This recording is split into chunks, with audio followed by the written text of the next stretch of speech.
kicking off with the sports news, guys. We got some IndyCar news this past week. Well, these past 2 weeks, right? I forget because I'm doing 2 weeks now.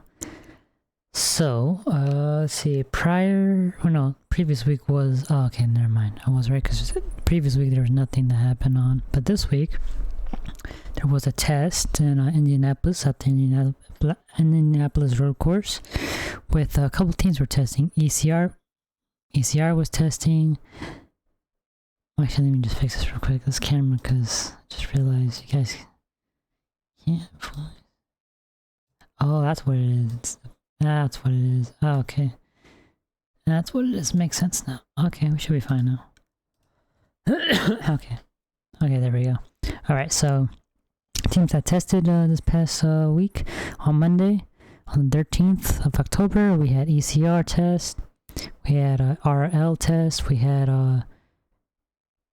Andretti test, we had Huckels-Hollinger Racing test, so that's 4 teams right now, and I think AJ Foy, so 5 teams tested this past Monday. So for AJ Foy, they had Kyle Collette test for them in their car for test warm-ups. Oh yeah, and then Dale Coyne too. So Dale Coyne had, for their car, was Dennis Hauger in their car, so he tested for them.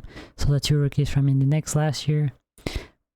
Obviously, Dennis Hauger is confirmed for next season, but depending on Kyle Collette, how he performs in these tests, he might get that seat. Yeah, James Rowe for Andretti, who wasn't part of Andretti last season for their IndyNext team.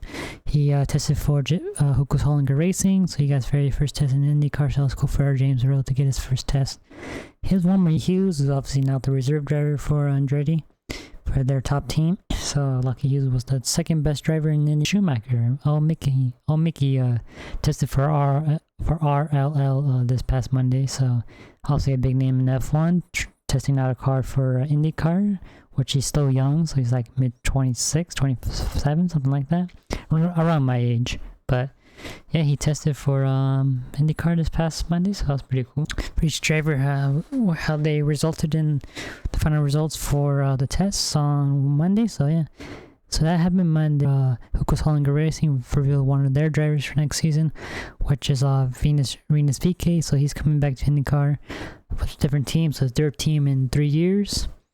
So it's at Sebring in Florida, Sebring International Raceway, was Enzo Fittipaldi, who tested for Arrow McLaren this past Wednesday, who just did a single test for Arrow McLaren this past Wednesday just to do an analytics test for Arrow McLaren. So